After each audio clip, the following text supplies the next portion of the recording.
sure you're awake. Holy smokes! Yeah, guys, it's time to go. Guys, it's time to go.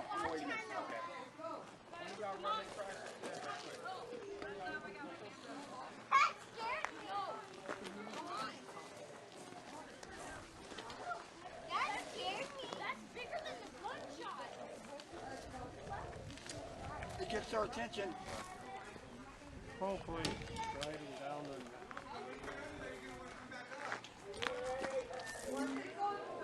Oh, I'm sure glad they didn't decide to let him go. You got a kick Got a wreck tour guide today right there.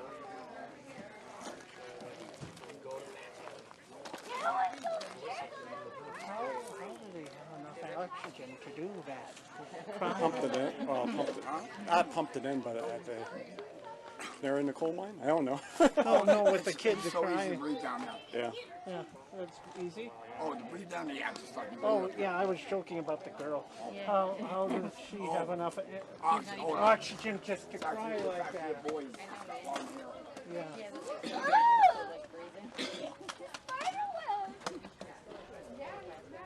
Dang, destroyed the spider web.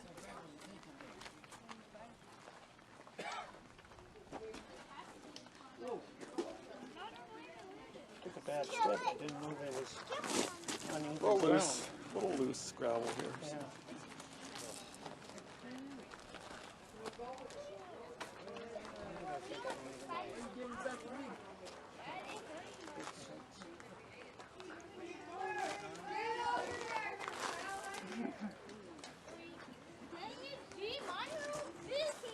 What do you do, man?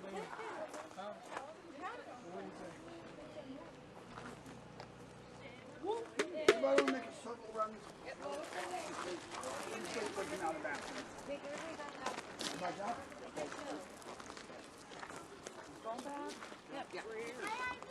Guys, come on over here. I got 17.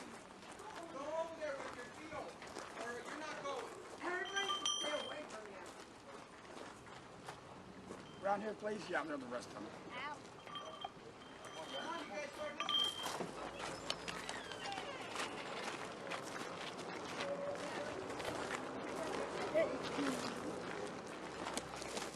So how's everybody today? Good. On behalf of Rick and Patty Jones, I want to welcome you to Tombstone. You're going to bear with my voice. My allergies are really bad this time of the year, so the last 2 days has not been any fun at all for me. So my name is Jeff. First of all, welcome to Tombstone. My name is Jeff. I'm going to be your tour guide. What I'm going to do is take you back 140 years in time, teach you what this town was really all about, what it was like to be a miner back in the 1880s.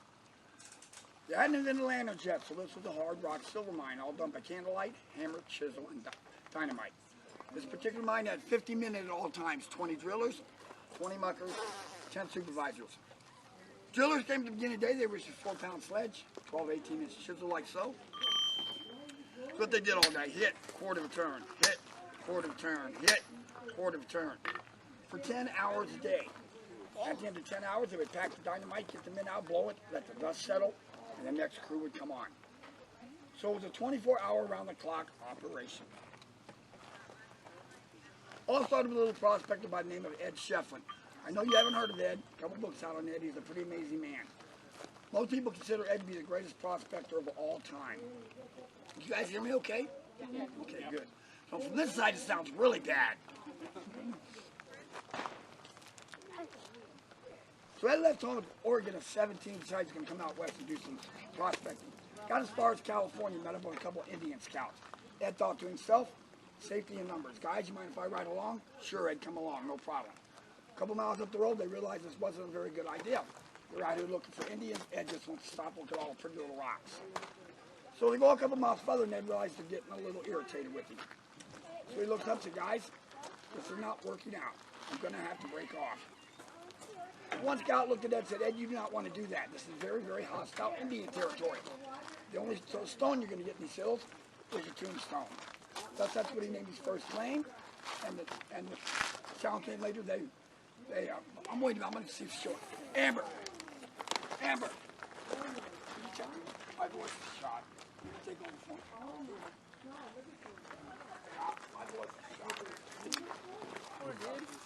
Allergies suck. Huh? Allergies suck. What happened? Can't talk. Your throat gets all boogers. That's only if you eat boogers, you know.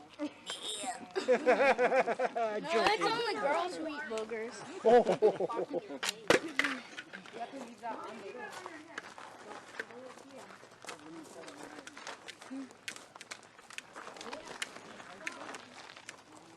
Looks like we're gonna have a lady.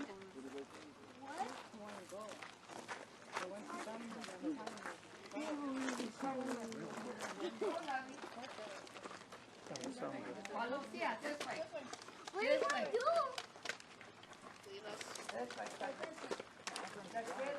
Sorry, guys. Okay. Last minute. Where are you going? Guys, like tag team today. Sorry about that. I'm Amber. Probably met you when you got your tickets. I've done this for you guys' benefit, okay? He's having a hard time with his voice today. So I'll go ahead and take you down. Never mind. So I assume that Jeff was telling you guys about Ed and how he discovered silver here. And you can go just outside of town and see the monument we put up 3 miles down Allen Street where he first found his claim. Now Ed had been out here for 8 months or so before he came across some valuable stones, or at least he thought they were. And he wasn't exactly sure what he had. So he wanted to take the stones to his older brother Albert because he knew better about mining. So he packed up and went out in search of Albert. Now, it took him a year before he finally tracked Albert down. Albert was working way up north in Signal, Arizona. And Ed was excited to show his big brother the rocks. And when he saw the rocks, he said, you know, Albert, what do you think? And he said, Ed, I think you're an idiot. I can't believe that you've been hauling these worthless rocks around the whole territory for a year because there's nothing to it. It's completely worthless ore. Some of the guys in the camp were making fun of him. So he decided to just throw the rocks off into the desert. Now, another man in the mining camp named Richard Gerd took interest in Ed and his story. See, Richard was a metallurgist and a mining engineer from Michigan. And he heard the story, convinced Ed to bring the rocks in so he could take a good look at it. And he did, and it's a good thing because he immediately recognized silver, and so they decided to have it tested. Richard owned the assay office, Richard owned the assay office there in the mining camp. So they took the samples in and had it tested. The first test came back $40 to the ton. Not really that impressive, meaning for every ton of ore you mined up, you'd only get about $40 worth of silver. But they did more testing. Second one came back $2,000 to the ton. Now we're talking a silver mine, right? So Albert and Richard quit their jobs. They partnered up with Ed, and the three of them came back out here together with a handshake contract to mine at the Tombstone claim. And a lot had happened. See, Chief Cochise had passed away by then. A couple of his braves buried him out there in the Dragoons. But to this day, because they were sworn to secrecy, nobody knows where his grave is. And to those Chiricahua Apache, it's bad medicine to live where your chief is buried. So they had actually moved out further south, and they weren't really a threat here in the area. It opened up a lot for mining and other development. Did Jeff show you how they did the mining back then? Yeah. With that? All right, with the drill steel? All right, so the miners, the drillers would drill and the muckers would muck. Sometimes the bags they carried up of the silver ore were 70 to 100 pounds apiece. After 2 years, they got their first and only piece of power equipment here at the Good Enough. It was just a little steam engine called the steam mule. Has a little cable, wraps up over a head frame, and attaches to an elevator, which is what that cage-looking thing is right there, just outside the gate. Now the muckers didn't have to haul the ore up out of the mine on foot. They could load it into an ore cart, push it along the rail, and the elevator would do the heavy lifting. What we're going to come out of? We are going to go down into the mine right now. So Ed and the guys are out here mining along, and they didn't get too far at all. At the Tombstone claim, at least, only 6 feet down before the vein ran out. And once that happened, they were pretty discouraged, you know, because it was supposed to be such a great silver mine. And they were giving Ed a hard time again about it, but he was an optimist. And he said, don't worry, guys, I'm going to find more. And he was a great prospector, so he certainly did. The Good Enough here is part of the more he found. It was only his 3rd claim in town, so it wasn't too long after. So follow me on down through the gate, and we'll get out. You guys stay close to I hope it's very flat. Guess this is a wrong tool for me. Maybe the claustrophobia. As long as that's not the mine that you have to go down.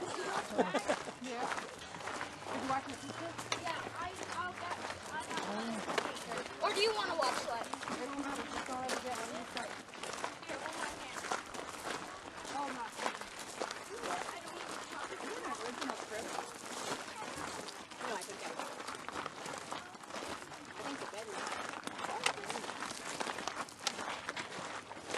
good footage there, Dennis?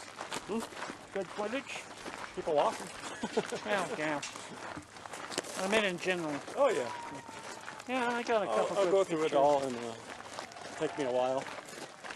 Thank you.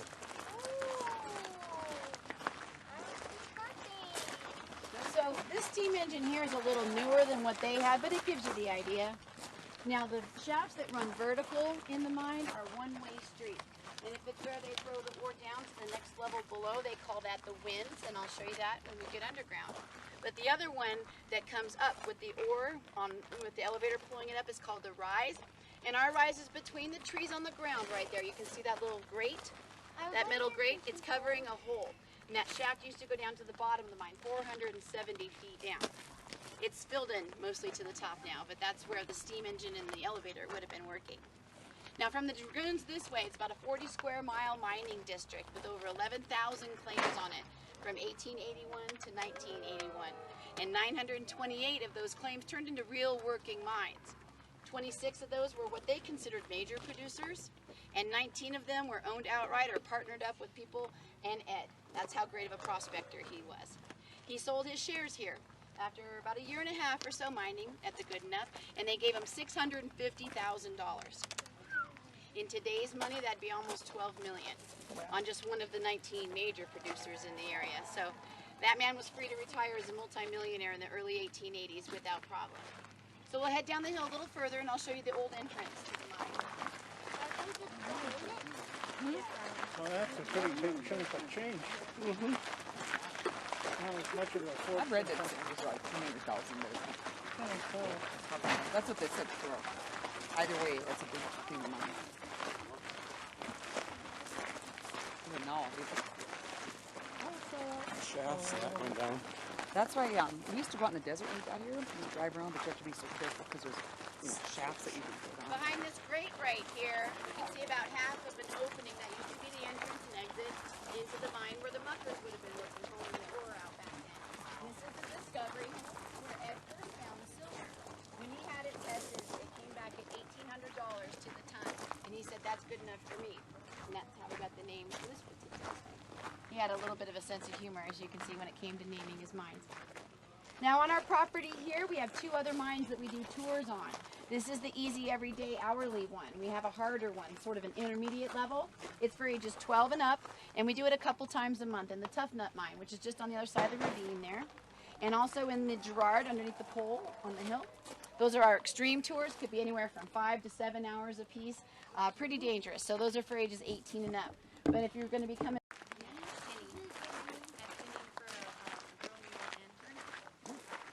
So, just a few quick important safety notes. Everyone has to understand and agree to these rules before we go down the stairs. All right?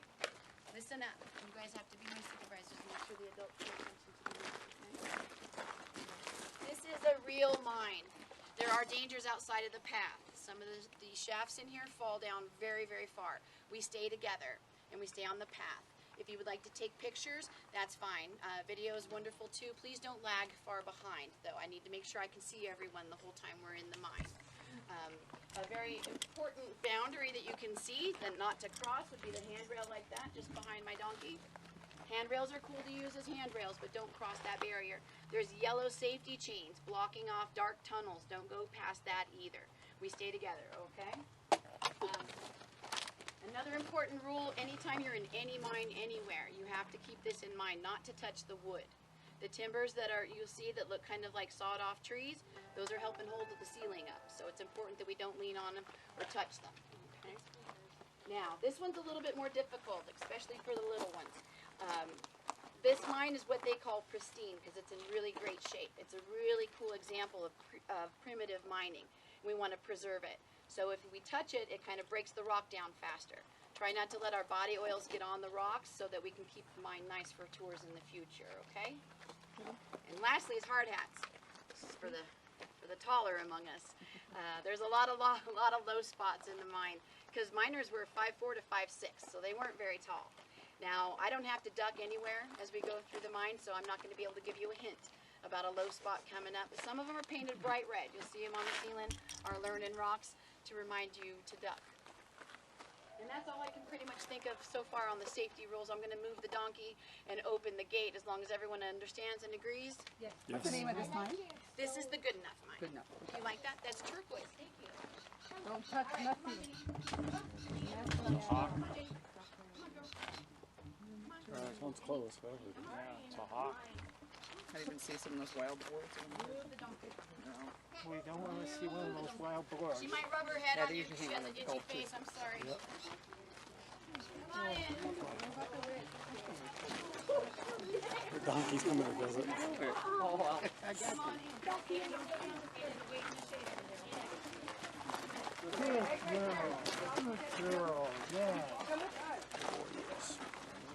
on in. Welcome to the Good Enough. You didn't like that. Yeah.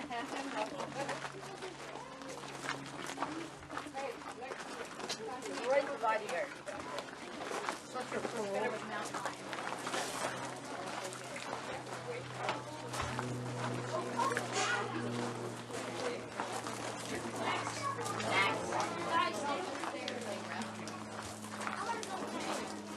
Yeah.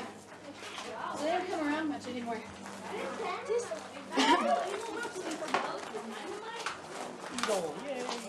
So remember the hole I showed you, the entrance that they were using back then when they were mining? That's the back side of it. And this is the hill they had to climb. These stairs are really new. They've only been here 35 years. So back when they were mining here in the mine, they didn't have stairs. When we're going up and down, kind of look at what they would have had to have climbed to get in and out of the mine back then. It's pretty incredible. All right, we're going to go ahead and head in. I do appreciate questions. I'll have a few minutes towards the end of the tour where you can ask questions about something I haven't covered or clarified. Cool? All right, come on in, follow me.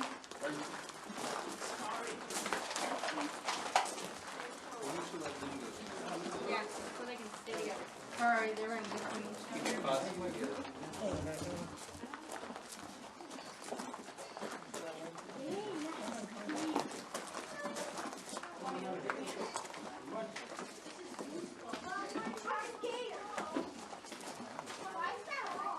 want me to hold your water so you can hold on with two hands? Okay, that might help you feel better about going. Yeah, here you go. All right, you got 2 hands now.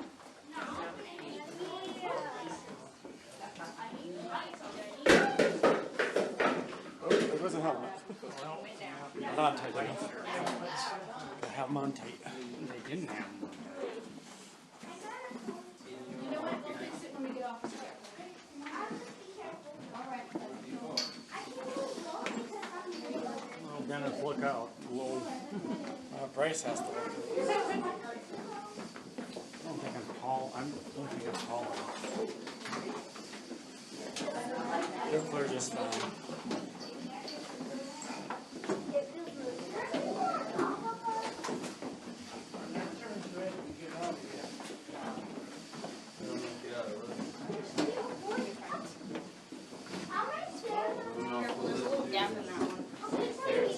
Gap right here.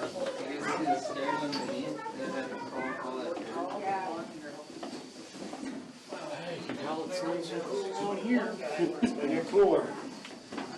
Good.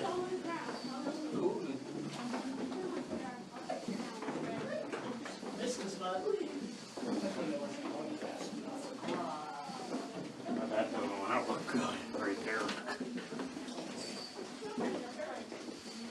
Oh my God, Bryce.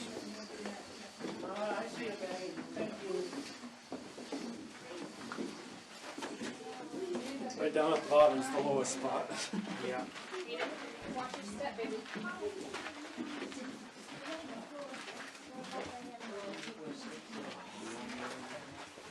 Make sure everybody's getting off the stairs. All right, we're gonna go down around the corner. It's a little bit steep, so please watch your step and use the Watch out, handrail. Bryce. As you go by this area here that's all lit up, you'll notice a really tall drift that goes far back. I'll tell you a story about that tunnel here in just a second.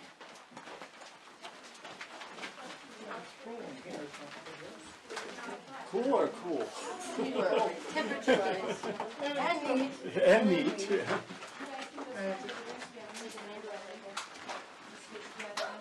There. There. See the yellow safety tape? That means do not.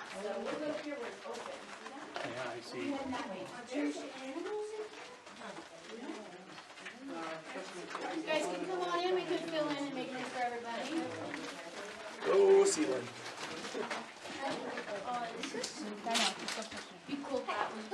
So miners had different terminology that they used for parts of the mine. What we would refer to as walls, they called ribs. And the ceiling or the roof, they called the back of the mine. A room like this that they created with their blasting would be called a stope. And the different tunnels that you see connecting the stopes are called drifts. The drift I pointed out above us starts there behind the light, and it goes out pretty far outside of town, about a quarter of a mile or so, right underneath 5th Street. Now, years ago, it had a doorway connecting it into the basement at the Crystal Palace Saloon up there on 5th and Allen. But in the 60s, some teenagers figured out that they could get into the liquor cabinet through the mine system before we got the big gate. So that's all closed off now. This drift right here is pretty interesting. It's not lit up today because we had a problem with that electric cord, so I apologize. But I can shine my flashlight a little ways back there. This drift is pretty long too, not as long as that one. This one goes about 100 yards or so and then opens up into a room in the Tough Nut mine, just across the ravine from us. Now, one of the problems that they had back then would be how to get good quality air in and how to, get the air and how to get it aired out. They didn't have fans, so they connected all the different mines. We have this connection and then 6 others here, different mines, so that they could breathe in and out. They would connect the mines, and that way the air quality was really high, and it helps with the temperature and the humidity. It's always 68 degrees underground. It's exactly like this every day, even in the wintertime. All right, so we're going to head down here into the mine a little further, and I'll show you some silver on the rib. Silver? People were able to keep the silver.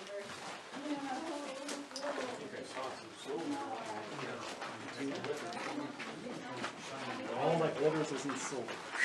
Sorry. Oh, you're funny. What is it? I'm just doing it. Yeah. I'll follow you. Careful, Brian. I'm not sure what's going on.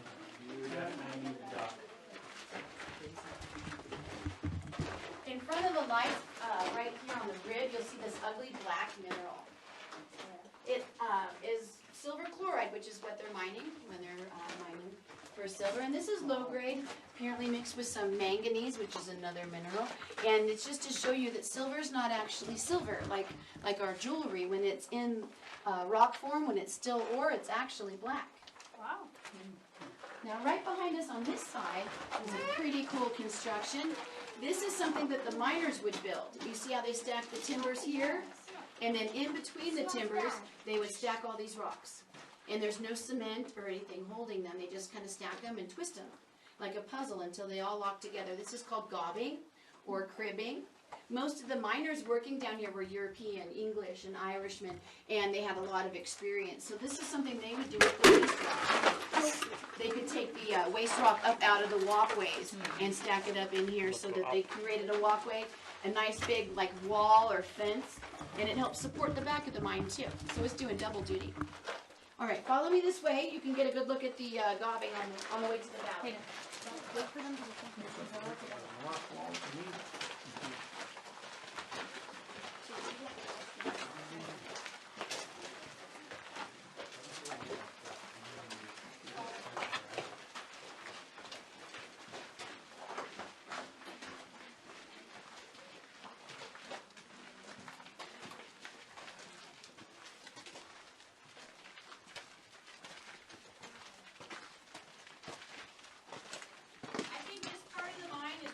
particularly beautiful. If you look along the rib back here, you can see all these different colors, different layers of sedimentary rock, just like you see at the bottom of the Grand Canyon. Now, scientists have done studies here and found fossils, and they figured out that 250,000 years ago, right here in the middle of the Sonoran Desert, there was actually a shallow ocean. So what we're looking at is basically an ancient seabed right back here. And I saw you talking about this pretty blue mineral right in front of the lights. You thought maybe it was turquoise. A lot of people guess that. Sometimes they guess copper, but it's actually called chrysocolla. Chrysocolla is a mineral similar to turquoise, but it doesn't make really good jewelry because it's too crumbly.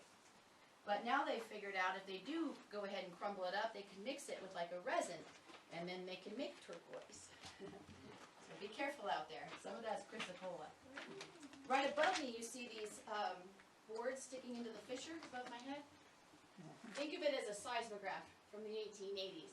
Supervisors would have to measure this board that they wedged in here from 2 points on the mine to the board itself to make sure that it hadn't moved since the last time they were in. And if they came down and measured it and saw that it had moved, they'd close down the mine until they could do an inspection to make sure it was safe for everyone. But this board hasn't moved in almost 20 years, so I think we're pretty safe. The people that were working in here during earthquakes above ground had no idea that any of that even happened until after. When they came off their shift and there was fires or chaos in town, they had no idea of being underground. They couldn't feel the earthquake. Which is pretty cool.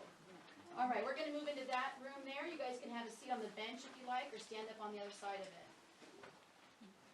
I am going to go ahead and turn off the lights here in a minute. Fair warning.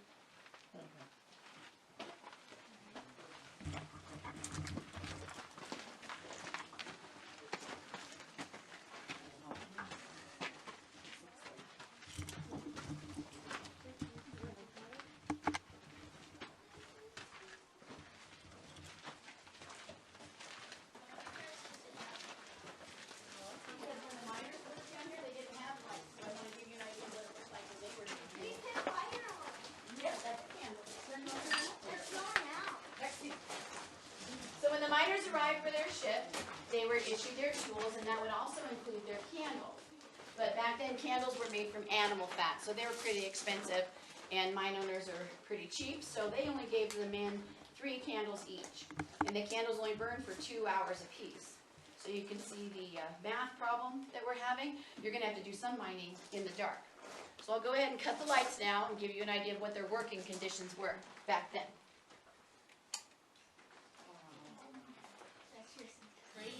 So the first thing they would do is light their candle, and then they would begin drilling. Hit quarter turn, like I showed you up top, or Jeff showed you in this case. So after a while, they'd have a decent hole started, so they were able to blow their candle out. And then they would continue drilling in the dark. You're crazy. Up until their hand hit the wall. They would drill down until they felt the wall against the back of their hand, and they knew they were far enough. So they would relight their candle and start a new hole. You see this little concave area there? It's shaped like an eye, almost. That's all the more material they were able to blast out when they were doing this single jack mining I've been showing you. That's basically one man's 10-hour shift. Now the dynamite they were using wasn't very powerful, so that was part of the problem as well. If anyone besides me has ever played with an M80, that's pretty much the force that we're dealing with right there. Slow going process. But they also did double jack mining. Now with double jack mining, it has a few advantages. You're working with the 4-pound steel, and your partner has an 8-pound sledgehammer. So you're going to get about 1.5 feet further along into the rock face. And also because there's 2 of you mining as a team, you have 6 candles. And you don't have to mine in the dark anymore, which is really important to double jack mining. So the guy up front, it's his job to turn the chisel point of the steel after every blast, or behind. But this is hard work. His body's taking a beating. And when he needs a break, he waits for a hit and then slides his hand up and covers up the shiny spot on the end of the drill steel so that his partner will know not to swing. You hope. Hopefully. That's the dream. Did Jeff tell you that miners made $4 a day? No. All right. We do different things at the beginning, so I want to make sure I don't skip any important stuff. Miners were the best paid people in the town for sure. $4 a day, and they work 6 days a week, so that's almost $100 a month. The Army sergeants out here chasing Apache, they only made about $15 a month. And a foreman on a big cattle ranch, $20 a month. So you can see what really got the money flowing. You know, what really brought people to town was the silver industry, was the mining. There was always folks waiting outside the gate for a chance to get in on one of the shifts, which were usually 50 men, 20 drillers, 20 muckers, 10 supervisors, people handling dynamite, that kind of thing. Another job the supervisors had was to go ahead and check the people out when they arrived for their shift, make sure that they were good to go. These were 15 to 30-year-old English and Irishmen, a lot of money, a lot of liquor licenses, want to make sure that everyone's steady. Also, they were looking for mad miner's disease. That would look like trembling, double vision, hallucinations, and if you showed up with those symptoms, you'd be fired on the spot. What they didn't know was that mad miner's disease was basically just severe lead poisoning. On their 15-minute lunch break they got per shift, they would often eat out of a can, like this artifact from the mine, And that seam down the side and the plug on the bottom is made from lead. And so when they were heating up their beans or eating their fruit right out of the can, they were ingesting poison, without even realizing it. And there's a more deadly poison I'll talk about when we get to milling, but I like to take a second here. This room we call the rotunda. It's the biggest stove that we're going to see on the tour. It's pretty average in size. A lot of them throughout the mine are bigger, but this is a good spot to tell you, remind you, this was never a cave or a cavern. This was always solid rock. So any space between us or between you and the mine is because a miner hauled it out as silver ore, or it was replacement rock that they used to build some gobbing or cribbing somewhere else here within the mine. And they did it with drilling like this by candlelight in the space of only 20 years. It goes down, another 350 some feet. It's pretty incredible to see what they were able to do with the resources, so limited back then. There's over 520 miles of tunnel here underneath the town in the mining district. Not all of it looks like this Swiss cheese look of our mine. A lot of it's further developed, better, straighter, bigger rooms, straighter tunnels and that kind of thing, but still over 520. Is the Matty Blaylock, is that still in existence, or has that been filled in? I don't know what that is. Oh, White Earp's wife, he had named a mine after her. A mine after her? Yeah, I have no I just idea. wonder if that's still in existence. A good place to check would be with the courthouse up there on 3rd and Toughnut. They have a lot of history of the area. They would probably know better. All right, let's head in this way, guys. We'll go check out the chapel.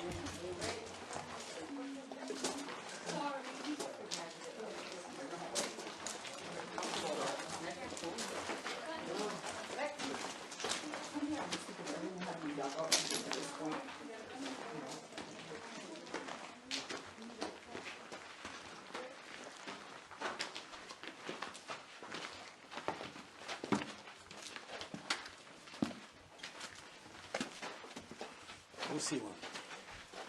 Go see one. I was like, what? Careful, Brace. I see. And Lots of low ceilings. everyone, what Jan and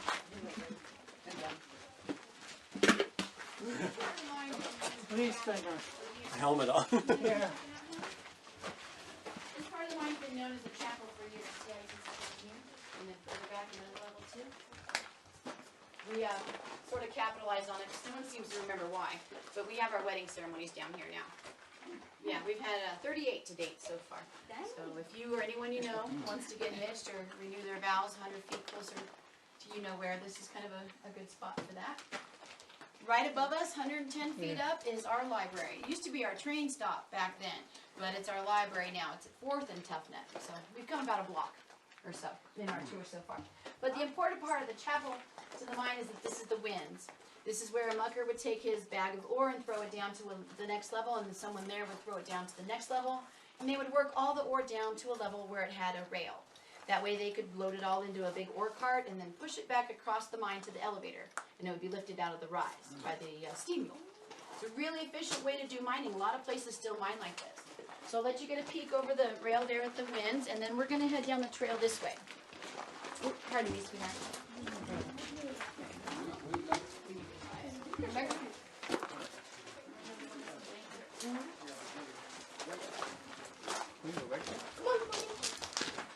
I think it's down there.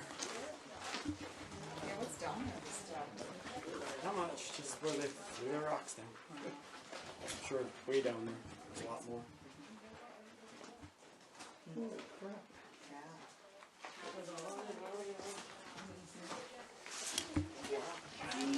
Very eye-catching. Right over my safety chain here on the ground, as you walk by, you'll be able to see what miners called a bug. V-U-G. It looks kind of like an air pocket in the ground. To me, it reminds me of a geode that's been cracked open and kind of sitting there, because this one's really sparkly. It's got gypsum and calcite. Now, the gypsum itself isn't a very sparkly mineral, but it's got these calcite crystals on it, so it's really sparkly down here. And this is just one formation it comes in. There's another one called a box crystal, and it's on the light, underneath the light right here. So what we're going to do now is I'm going to head you down the path here into the next room. And you can check out the calcite and the gypsum there. And then some high-grade silver I'm going to highlight for you on the wall. And then I'll meet you in the next room. Mind the headache rock on your way by. Sorry. Here's some of that. Good thing I decided to use the helmet. Yeah. You bonked yourself a couple times. Oh yeah, it doesn't really hurt, but not uncomfortable or anything Would have else. hurt without the helmet. Or with my club cat. Maybe. I see the Calcite. Oh yeah. Glittery. See that? Oh, gee, that's good. Yeah, isn't that cool? You can see that? See the Sparkly. Sparkly. Sparklies. Okay, Jen, see how my other guys want to take four. Okay, right here. Here's the high grade silver. Right Oh, up damn, here. damn. I should Hold have it. looked nice how those work. I should have bought my actual There you go. It is Everybody heavy. smile. blue kind of Got it. Thank you. Thank you. Thank you. That's the high grade silver. Isn't it much sparklier than the other one? It reminds me of what they call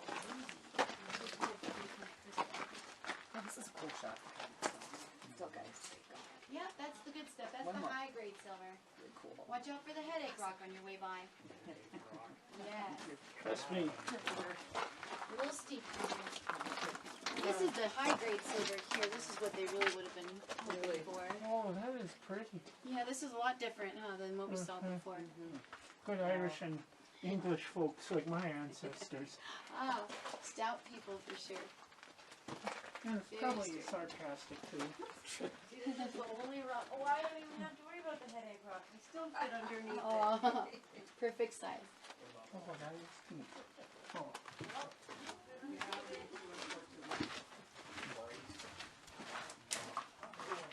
Yep, that's the high grade silver. That's the Yeah. good stuff. Very sparkly. Yeah, this one sure is. Mind the headache rock on your way by there. I walked right underneath it. I don't know what your problem is. Their basement workshop. That's the one where the swamper was.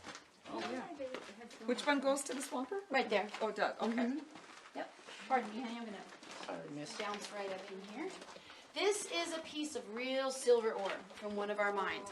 And I'll go ahead and pass it around, but you have to be careful because this rock is heavier than it looks like it's gonna be. So, be careful when you're passing it to your neighbor.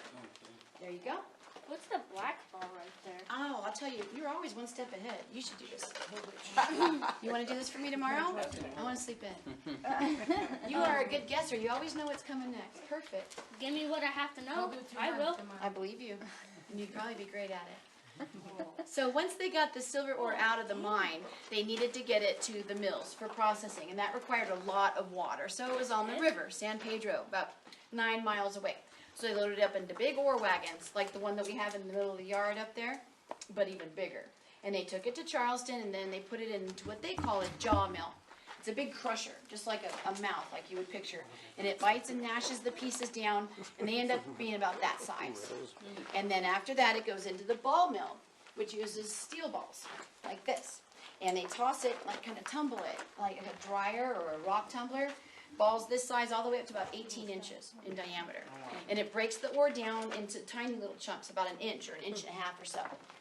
And then they put it into a stamp mill, which just kind of stamps it down, crushes it into a powder. And then they add it to a big vat of water and copper sulfate and salt. And the part that's worse than the lead poisoning, they were using mercury. And mercury poisoning's very quick acting and definitely deadly. So the people that worked in that part of the mine only lived 3 to 5 years.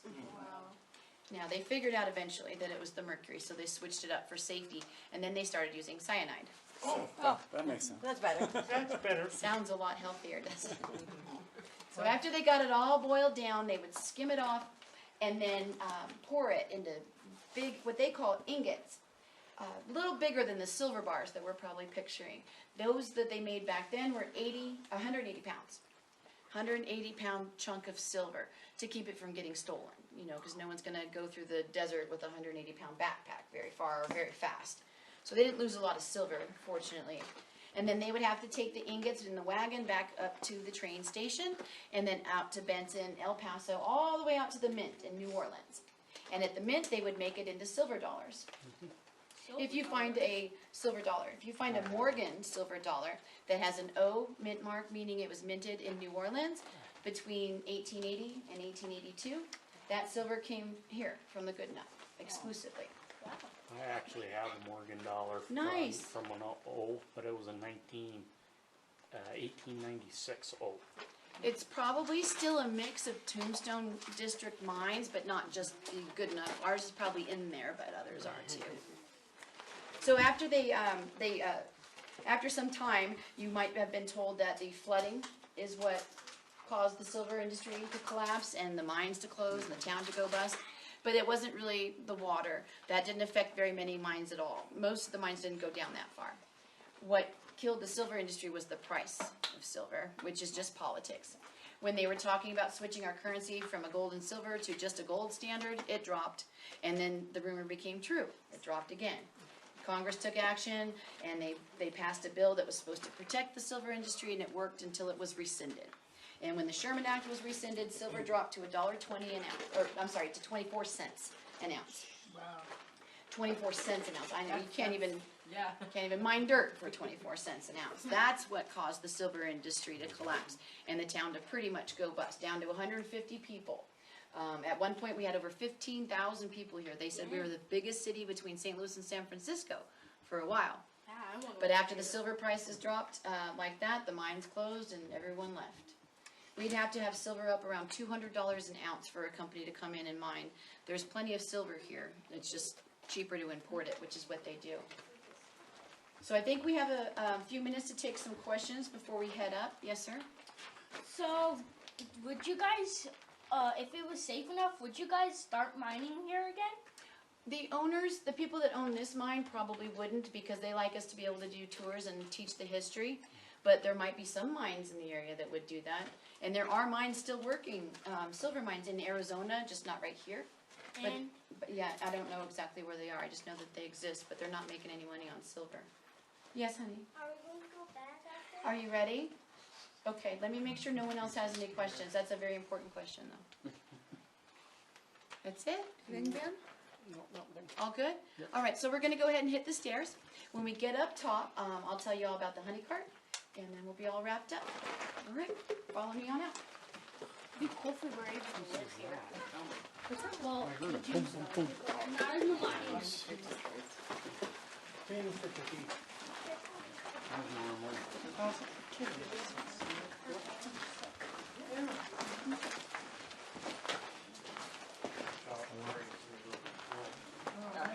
Really low.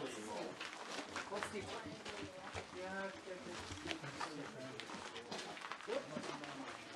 Oh, yeah, that's right there.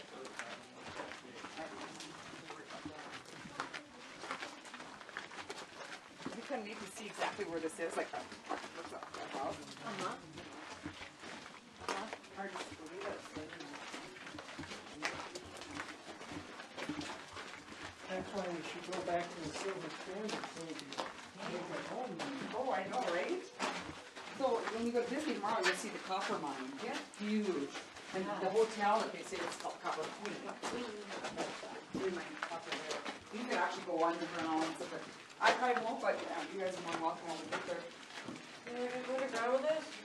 I've kind of been on there. I don't know. Possibly. I'll see how things go tomorrow. No, we need our fearless leader. No, you're the cruise director. Oh, I know. That's a very tight group of them. It's Motley Crew. Smart crew. Hey, we're not too motley. I am. We're not, but that's all. I'll have to tell you more about that later. Oh, Deborah always called us a Motley Crew. It's time for a sit down, eat some food. I think so. We're gonna get some lunch. How's that Gonna sound? need to rest your back. Deb, I know you're not hungry, but Yeah. I mean, it's that ice cream and all, you shouldn't be hungry. I shouldn't torque them. I am out of shape. You guys go ahead. I always say round is a shape. Round is a shape. I'm perfectly I'm not round. moving any faster than you are, ma'am. Okay. Oh, we got it.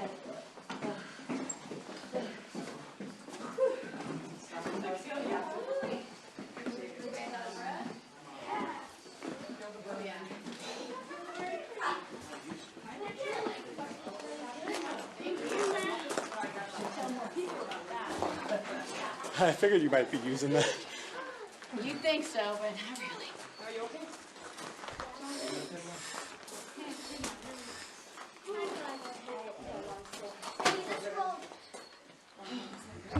So that's the honey cart I was talking about. Miners that worked on that crew actually got a big raise and made $5 a day instead of $4. Wow. That's a big raise. Give you an idea how bad that job was. Does anyone know what that's for? With hauling, rocks up. Nope. The ones that haul rocks don't have lids because they can pile the rocks up extra over the top. That one's got a lid and two. Yes. What do you think it is?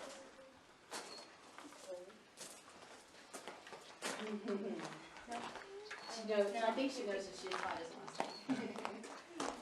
That is the porta potty. Okay. That is the that's where they had to go to the You didn't touch bathroom it, when they did were underground. And you were touching This it, kid. bucket. No, right over here, baby. No, that Oh, she's looking at the bucket like what? bucket. Get this. Oh, I'll try to be more specific later. I'm sorry. How about that big bucket? Oh, that. That wheelbarrow? The other one. The other one. Oh, that's an ore bucket. Sometimes they would bring ore up out of that, out of the mine in a little bucket like that too. They didn't always have bags. I appreciate it if you guys are the sort to do reviews. If you could put in a good word for us on TripAdvisor. I've got some cards here on my table that have our TripAdvisor information. My name was Amber. Again, if you enjoyed it, or you should say Jenny, in case you didn't. That way I don't get in trouble. We can blame the donkey. Did you have another question, sir? Her name actually sounds like a kind of stone. Can we get one? Yeah, kind of does, huh? Got one. Thank you so much. Thank you. I appreciate it. We'll go ahead and hit the hill and see who I have lined up next. And I do appreciate y'all coming out. Thank you. Here. My pleasure. Let's go ahead and I'll come up behind you. You guys can just push the gate. I hope you guys That don't was a mind out purse or something. Someone has to slap You can watch them. That wants the pan. It's fine. We'll set up a little bit. He's always wanted to do it. So. Donkey go.